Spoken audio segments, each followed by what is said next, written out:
Nang mga sandaling iyon, itinaas ni Wang Feng ang kanyang dalawang daliri at nagbuhos ng espiritual na enerhiya na bumuo ng isang maliit na espada. Marahan niyang pinutol ang mga tali na nakagapos kay Mu Yunfei. Matapos nito, nagtanong si Wang Feng, "Sino ka?" Si Mu Yunfei, na nagulat sa tanong, ay sumagot ng may pag-aalinlangan, "Ako si Mu Yunfei mula sa Shenfeng Empire. Napadpad ako sa Stellar Mountains upang magsanay, ngunit inakala ako ni General Lin bilang isang tao mula sa Immortal Sect at ipinadakip ako." Nagulat si Wang Feng nang marinig na siya ay mula sa Shenfeng Empire. Sa kanyang isip, ang talento ni Mu Yunfei ay dapat na pinakamahusay sa mga kabataan ng Shenfeng Empire. Nagtataka niyang tanong, "Hindi ka ba pinapahalagahan ng Shenfeng Emperor?" "Hindi ko po may tatago sa inyo, Senior. Dati po akong walang silbi," malungkot na sagot ni Mu Yunfei, nakayuko ang ulo. Sinabi niya na nagkaroon siya ng pagkakataon na matuklasan ang kanyang mga kakayahan sa isang paglalakad. Nagliwanag ang mga mata ni Wang Feng nang marinig ang tungkol sa pagkakataong ito. Ito ang klasikong trope ng isang pangunahing karakter, naisip niya. Kailangan kong kunin ang taong ito para sa Immortal Sect. Marahan niyang hinawakan ang mga braso ni Mu Yunfei at masayang sinabi, "Ipinapakita nito na napakaswerte mo. Gusto mo bang sumali sa aking Immortal Sect?" Matapos na bugbugin at gapusin, inaanyayahan siyang sumali sa isang makapangyarihang sekta. Isang araw na puno ng pait at tamis. Nagulat si Mu Yunfei at nagtanong, "Ano po?" Nakita ni Wang Feng ang pagkalito ni Mu Yunfei at nagsimulang gamitin ang kanyang kahanga-hangang panghihikayat. "Hindi ka nagkakamali. Sumali ka sa aking Immortal Sect. Magkakaroon ka ng personal na pagsasanay mula sa isang eksperto sa Xuanhuang Realm. Sa iyong talento, sa palagay ko, maaari kang maging isang sikat na Xuanhuang Realm na eksperto sa hinaharap. Tinitiyak ko iyan." Sino ang tatanggi sa isang alok na sumali sa isang makapangyarihang sekta at maturuan ng isang eksperto sa Xuanhuang Realm? "Gusto niyo po ba talaga akong tanggapin?" tanong ni Mu Yunfei. Ngunit biglang sumeryoso ang kanyang mukha at nagbabala, "Kung papayagan niyo po akong sumali sa Immortal Sect, magkakaroon kayo ng maraming problema. Gusto niyo pa rin po ba akong tanggapin?" Ngunit may tiwalang sumagot si Wang Feng, "Nandito ako. Walang problema." Habang abala si Wang Feng sa kanyang panghihikayat, biglang sumigaw si Li Qing, "Sect Leader, may malaking problema."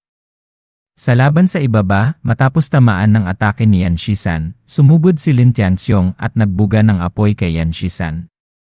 Mabilis na umiwas si Yan Shisan, hindi nagpapanggap na malakas. Nakita ni Wang Feng si Li Qing na kinakagat ang kanyang mga kuko, nanginginig. Naiinis siya sa kanyang katulong. Sinira niya ang magandang pagkakataon. Tinawag ni Wang Feng si Li Qing, "Handa ka bang umabot sa espiritual na realm?"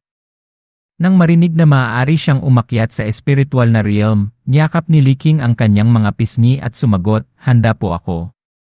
Tinapik ni Wang Feng ang balikat ni Li Qing at sinabi, "Gagawin kong posible yan ngayon."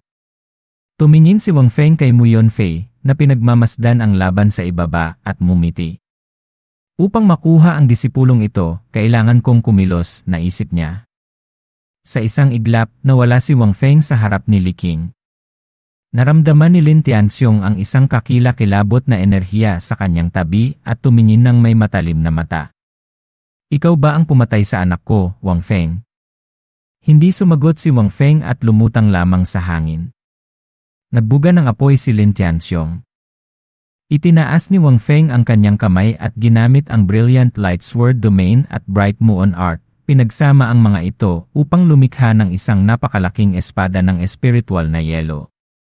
Gumawa siya ng isang pose, handang humugot ng espada. Nang malapit na ang apoy ni Lin Tianxiong, hinugot ni Wang Feng ang Sword of Extraterrestrial Divinity, winasak ang apoy, at inatake ang ulo ni Lin Tianxiong. Sumigaw si Lin Tianxiong at sumuntok sa espada ng yelo ni Wang Feng.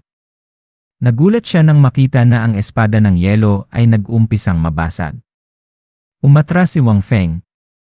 Nabasag ang espada ng yelo sa libu-libong piraso. Sumuntok si Lin Tianxiong sa pamamagitan ng fog at tinamaan ang isang itim na figura. Basura! Hindi mo kayang tiisin ang isa kong atake, sabi ni Lin Tianxiong. Nag-alala si Ling Fiyu. Kung hindi kayang talunin ng sect leader si General Lin, kailan ko makakaganti sa aking pamilya? Narinig ni Li Qing ang sinabi ni Ling Fiyu at kalmadong sinabi, hindi pa natatalo ng General Lin ang sect leader.